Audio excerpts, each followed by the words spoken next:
So one of my digital photography students this session wrote me a letter. I haven't read it yet, but she told me, "Hey, instructor Record, I was finally able to write up that letter I was planning on sending you. Please feel free to share, publish, or use anything in this letter for personal, professional, or any other reasons.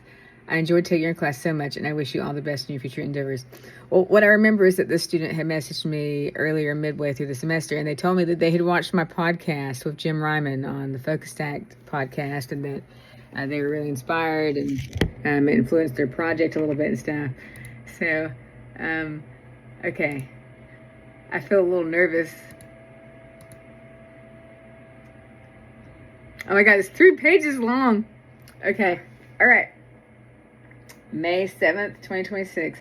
Dear Carol Record, I know I've been talking about writing you this letter for a while, but as we both know, life can tend to get in the way. Now that I've finished all of my work for this semester, I finally have the time and energy to write. I just wanted to say that you are so incredibly inspiring. Ever since I watched your interview on the Focus Stack podcast, I couldn't stop thinking about how much I relate to you and your story.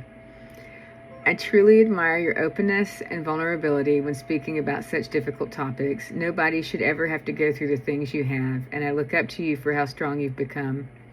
In middle school, I was sexually assaulted by my then boyfriend in a movie theater. It was a horrifying experience, and I did not end up telling anyone for years after due to fear and shame. Some years later, I was assaulted and raped by a different boyfriend several times. We obviously broke up, but I never decided to report or go to court. I felt like I wouldn't be believed, especially since I didn't have any proof. Overall, I decided not to report because it would do me more harm than good in my situation. The fact that you went through all of that as a child makes you so unbelievably strong and courageous. Sexual assault happens so much more often than people think, and many times they go completely unreported. As someone who chose not to report, I sincerely look up to those of you who have. Because I struggle with many other mental health issues, the trauma of my assaults never really hit me until recently. For years after the assaults, I did not struggle with any symptoms of PTSD. However, in the last month or so, the delayed effects of my trauma have hit me quite hard, and I've been experiencing flashbacks, nightmares, panic attacks, and the fear of sexual intimacy with my husband.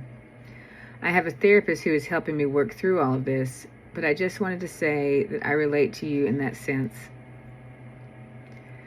Additionally, I have struggled with mental health issues for a very long time. At the age of 5, I was diagnosed with severe general anxiety, social anxiety, separation anxiety, and OCD. As I got older, I was also diagnosed with borderline personality disorder, depression, autism spectrum disorder, agoraphobia, and emetophobia. Pretty much all of my mental health issues stem from my fear of throwing up, emetophobia. All of my anxiety revolves around getting sick, and I get very nauseous and dizzy when I have panic attacks. I've had this fear ever since I can remember, and I will do anything to avoid getting sick. I've never had a bad experience with throwing up, but for some reason it is my biggest fear. At one point, I got so scared to eat that I completely stopped eating for a week. I was rushed to the hospital where they said I was lucky to still be alive. At my lowest, I weighed 89 pounds, which was terrifying. I had to go through eating disorder recovery, and I've kept a decently healthy weight since. When most people think of anorexia, they associate it with body image issues, but for me, it all came back to my fear of throwing up. I believed that if nothing was in my stomach, I couldn't throw up. Eventually, my fear led me to become housebound with agoraphobia.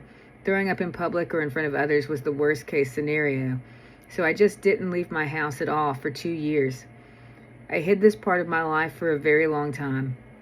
I have several friends and family members who have no clue I ever went through this.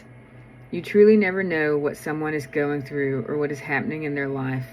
That's why my purpose in life is to spread kindness and help others who are silently struggling. I have a strong passion for mental health advocacy, and I hope to become a therapist, social worker, or crisis counselor after college. I've been volunteering with the crisis text line, and it has been so incredibly rewarding and powerful. I absolutely love that I can help others, even if it's just listening to them. I know you said you were going through some stuff with your family, so I sincerely hope that everything works out for you. I've told you about my dad's health issues and everything else going on, so just know that you are not alone. I am so fortunate to have taken your class and have you as my mentor. On top of being an amazing photography teacher, you have helped me feel understood and important in my personal life.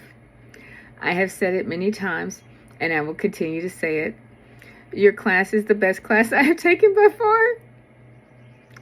I hope you know that your students can absolutely tell how much you love educating. You are very engaged and always looking to improve your course, which I cannot say for most other instructors.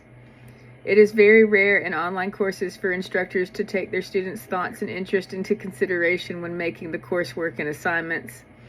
I have never had an instructor make such a significant positive impact on my life before you. In many of my classes, I have little to no contact with my instructors outside of class discussions and assignment feedback, so I have enjoyed our communications. I look forward to seeing your future art and life journeys on social media. Thank you for everything. It is a privilege to know you. All the best. Oh my God. Oh my God. Oh my God. I mean, there's so much to unpack there, from the heaviness and the weight of so many serious issues that so many people struggle with silently, like she said. And then also, this is the first time I've gotten really nice messages from students before. This is the first time someone's written me a 3-page letter. Oh my God. So I have some complicated feelings going on right now, because that was really heavy, and that's a lot of stuff or whatever, but then it's really touching. And all of the hardship that I've been through in my life, I would never wish it on anyone else. But I'm thankful for the experiences that I've had, because they allow me to be here and to reach people like this, so that they know that they're not alone. And also to give them hope that, you can recover. It might take a while. It takes less of a while if you know that there are other people out there who have been through the same stuff and who support you and everything. People you can look to as examples of healing and of how to get through stuff and everything. Anyways, Carl, what did you think of that letter? It was good. Are you proud of me? Of course I'm proud of you. And you freaking know. I mean, I communicated some, but this was probably one of the classes I was the most hands-off with. But that being said, I'll say that I've been working on refining this course for several years now. I still have a few little tweaks, but I feel like this is validation for the work that I've been putting into this course, both in the topics and the subjects I'm exposing my students to, and the communication and stuff. So, I mean, I felt really bad the month of April, because I didn't check my work email at all. I've got 5 different work emails. I had to focus on the absolute essentials, which was communicate, the direct communication and work with my students and the other things going on in my life. Anyways, thank you so much for being willing to share your story, and for giving me permission to share your story. And I'd love to stay in touch. And thank you. I'm proud of you and the work that you did this semester, and I'm really honored that you were so inspired and touched by everything. All right, I'm going to stop this now before I start crying again. All right, thank you.